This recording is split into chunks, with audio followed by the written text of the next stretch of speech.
गोड लागलं म्हणजे मुळात सगळं खायचं नसतो. तसेच व्ह्यूज येतात म्हणून आपल्या घरातील खाजगी मॅटर सोशल मीडियावरती टाकायचे नसतात. हे सांगू सांगू माझ्यासारख्या 70 किलोचा माणूस 40 किलोवरती आला, पण तुम्ही काय सुधारायचं नाव घेत नाही. परिणामी करिश्माचं जिवंत उदाहरण बघायला गेलं तर आजच्या मॅटरची खरी सुरुवात करिश्मापासून झाली आहे. पण त्याचा वनवा बघता बघता कधी 2, 2.5, 3 वर्षापूर्वीच्या गच्ची प्रकरणापर्यंत जाऊन पोहोचला ते समजलंच नाही.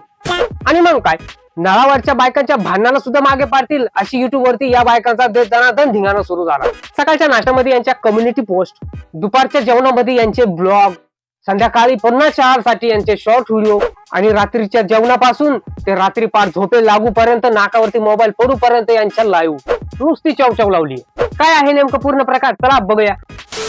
काय बोलते पब्लिक, कसं आहात तुम्ही सर्वजण? आय होप की तुम्ही मस्त असता. या आहेत करिश्मा मॅडम. यांचा जीवन प्रवास जास्त सांगत बसायची काही गरज नाही. यांच्यावरती आपण ऑलरेडी 1 वर्षापूर्वीच बोललो. किती केलं तर त्यांचा फॅमिली मॅटर येतो, त्यामध्ये आपण जास्त ढवळाढवळ करणे काही योग्य वाटत नाही. बाकीच्यासाठी ही व्ह्यूज कमावायची एक अपॉर्च्युनिटी जरी असली तरी माझ्यासाठी ते अयोग्यच आहे. पण करिश्माच्या नावाखाली जे काही लोक बाजार मांडून बसलेत ना, आपण आज त्यांच्यावरतीच बोलू. काही वर्षांपूर्वी करिश्माचं लग्न झालं आणि तिच्या सांगण्यानुसार थोड्याच दिवसात ती तिच्या नवऱ्यापासून लांब झाली. मग तिच्या आयुष्यात किरण शिंदे नावाचा एक व्यक्ती येतो, जे की मी माझ्या अगोदरच्या व्हिडिओमध्ये सांगितलेलं आहे. मग 5 ते 6 वर्ष करिश्मा आणि तिचा एक छोटासा मुलगा हे वेगळे राहत होते. तिने मिळेल तो जॉब करून त्या एका छोट्या मुलाचा चांगल्या प्रकारे सांभाळ केला. जास्तच अडचण आली तेव्हा तिने युट्यूबवरती पैसे पण मागितले, जे की आता सर्वच ब्लॉगर करतात, त्यात काही वेगळं नाही. पण जेव्हा ती 5 ते 6 वर्ष परिस्थितीशी झुंजत होती तेव्हा ते कुणालाच नाही दिसलं. मग अचानक करिश्माला तिच्या नवऱ्याचा कॉल येतो. ती तिच्या नवऱ्याकडे पुन्हा राहायला जाते. मग किती केलं तर ते नवरा बायको भांडण लागणारच, घरात थोडेफार भांडणं होणारच.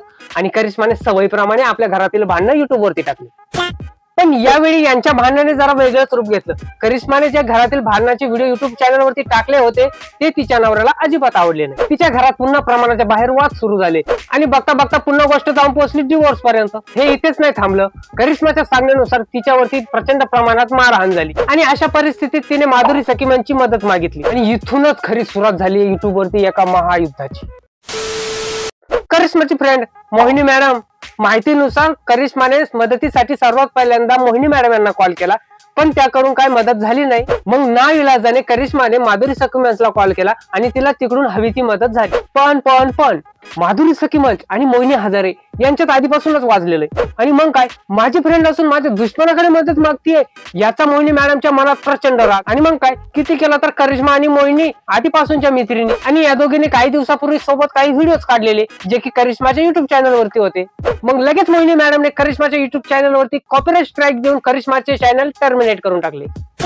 आणि तिथून तर यांचे भांडण अजून वाढत गेले. आता भांडण युट्यूबचे असो किंवा रिअल लाईफ मधले, जेव्हा कधी भांडण होतं तेव्हा दुश्मनांचा दुश्मन पण दोस्त होऊन जातो. तसलाच काही प्रकार या मॅटर मध्ये पण झालाय.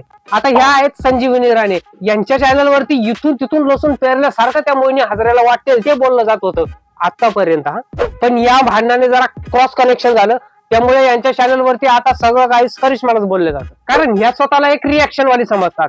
पण जेव्हा करिश्मा आणि मोहिनी मॅडमचं वाजलं ना, तेव्हा यांना करिश्मा वाईट आणि मोहिनी मॅडम चांगले दिसायला लागले. म्हणजे आम्ही करिश्माच्या नवऱ्याला न्याय मिळवून देऊ. मला एका प्रश्नाचं उत्तर द्या. जोपर्यंत करिश्माचं त्यांना ग्रो नव्हतं झालं, त्या नावाने व्हिडिओ बनवले तर व्ह्यूज नव्हते, तेव्हा तुम्ही काय तपाला बसल्या होत्या का? तुम्हाला बरं तिचं चॅनल नेमकं ग्रो झाल्यावरतीच तुम्हाला असं वाटलं की तिच्या नवऱ्याला न्याय मिळवून दिला पाहिजे? रिॲक्शन अशी अजिबात नसते. रिॲक्शन फक्त आणि फक्त जेवढं व्हिडिओज मध्ये दिसतं त्यावरच असते. एवढं खोलपर्यंत घुसायचा अधिकार कोणालाच नसतो. मी ह्या करतेन, मी त्या करतेन, मी करीचा खरा चेहराच तुमच्या समोर आणतेन, तिचा नवरा माझा भाऊ चेन, मी त्याला न्यायच मिळवून द्या. आता सगळ्या जगाला माहिती आहे की हे ब्लॉगर लोक 80% आपल्या व्हिडिओमध्ये खोटं बोलतात. मग तुम्हाला कुठून त्यांचा खरा चेहरा समोर आणायचा आहे? मग तुम्ही कशाला एवढा ताण घेताय? 1-2 व्हिडिओ बनवायची विषय सोडून द्यायचा ना. मी ह्याव करते, मी त्या करते, हे कशाला पाहिजे तुम्हाला? हा जर करिश्माने तुमच्या एखाद्या व्हिडिओमध्ये नाव घेतलेलं असतं, ती तुम्हाला काही बोललेली असती तर साहजिक होतं, पण ती तुम्हाला ओळखत सुद्धा नाही हो. मग तुम्हाला कोणी सांगितलं नसल्यावर चपात्या करायला? रिॲक्शनच द्यायची होती तर तिच्या व्हिडिओमध्ये जेवढं दिसतं तेवढं त्यावरती बोलायचं आणि शांत पडून घ्यायचं. आपल्या रिॲक्शन मधून आपल्या बोलण्याचा जर समोरच्याला त्रास होत असेल तर सर्वात पहिले आपण माघार घ्यायची असते. मी पण करिश्माला रोस्ट केलंय, पण आम्ही आमचे संबंध खराब नाही होऊन दे. करिश्माच काय, मी कुणाशी संबंध खराब करत नाही. मोहिनी हजारेवरती मी डझनभर रोस्ट व्हिडिओ बनवलेत, पण त्यांच्या व्हिडिओच्या व्यतिरिक्त मी आतापर्यंत कधी काहीही बोललेलो नाहीये. असंही नाही की ते माझी कट्टर दुश्मन आहे. प्रत्यक्षात जर भेट झाली तर आपल्याकडून त्यांना कधीही रिस्पेक्ट. कॉन्टेंट हा कॉन्टेंटच्या जागेवर आणि संबंध हे संबंधाच्या जागेवर. पण तुम्ही तिच्याशी अशी दुश्मनी काढताय जणू काय तिचा आणि तुमचा बांधालाच बांध. असं आपलं फक्त सांगायचंच काम आहे.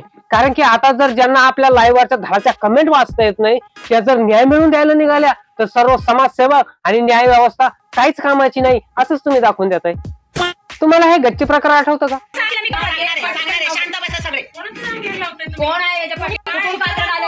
तर ह्या प्रकरणासाठी यांना कोर्टाने माफ केलंय. या मॅडम यांच्या लाईव्हला असं सांगताय. तर एवढं मोठं कांड जर कोर्ट तुम्हाला माफ करत असेल तर करिश्माने काय गुन्हा केलाय? तुम्ही एकमेकींची जिरवता प्रमाणाच्या बाहेर काढलेली मूर्ती पुन्हा बाहेर काढताय. तर विजया बारामतीकर, स्मिता सातपुते, शिवलक्ष्मी झालटे, मोहिनी हजारे, अनुजा लोहार, संजीवनी राणे या सर्व महिला युट्यूबवर बऱ्याच फेमस आहेत.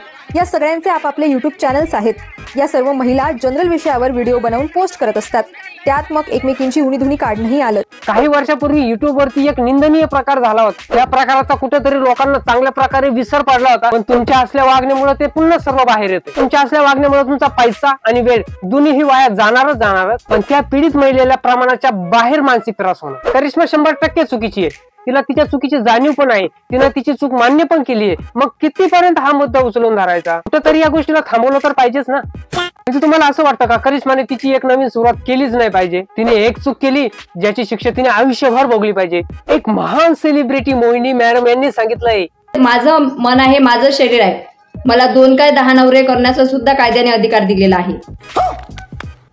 मला वाटेल त्याच्यासोबत राहणार, संसार करीन, प्रियकर ठेवीन, काही करीन मी. अरे काय लाजा सोडल्या भाऊ. 2, 3, 4, 5, 6 नवरा करण्याचा अधिकार मला आहे. मग करिश्मा पण एक नवरा करू नाहीतर 10 करू. ती पण भारतातच राहते, तिला पण तेवढाच अधिकार आहे.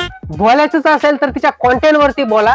तिला काय कमेंट पास करायचे असेल त्या करा. आता असं पण नाही की मी तिची बाजू घेऊन बोलतोय म्हणून तिच्या साईडनं सर्व काही बोलणार. तिच्या ज्याच्या चुका आहे त्यावरती मी रोज हमखास करणार. की या मॅटर मध्ये मी काय कोणाची बाजू घेऊन बोलत नाहीये. मी फक्त माझं मत मांडतोय. त्यामुळे तुम्ही तिकडे तुमचा गोंधळ घाला. आणि राहिला प्रश्न करिश्माचा, तर ती जेव्हा तिच्या कॉन्टेंट मध्ये चुकेल तेव्हा तिच्यावरती रोष हा होणारच. लोक एवढी दुश्मनी दाखवतात. एक गायबन तर पार तिच्या घरापर्यंत जाऊन पोहोचलं. निव्वळ दळभद्रीपणा आहे. जातात दुसऱ्याच्या जीवावरती हवा करायला आणि घेतात स्वतःची जीवन. बाकी बस आजच्या व्हिडिओ मध्ये एवढंच. माझं म्हणणं जर तुम्हाला पटलं असेल तर कमेंट करून सांगायला विसरू नका. व्हिडिओ आवडला असेल तर लाईक करायला विसरू नका. आणि चॅनल वरती जर पहिल्यांदा आले असाल तर चॅनल सबस्क्राईब करायला विसरू नका. भेटूया नेक्स्ट व्हिडिओ मध्ये एक नवीन टॉपिक सोबत. तोपर्यंत बाय.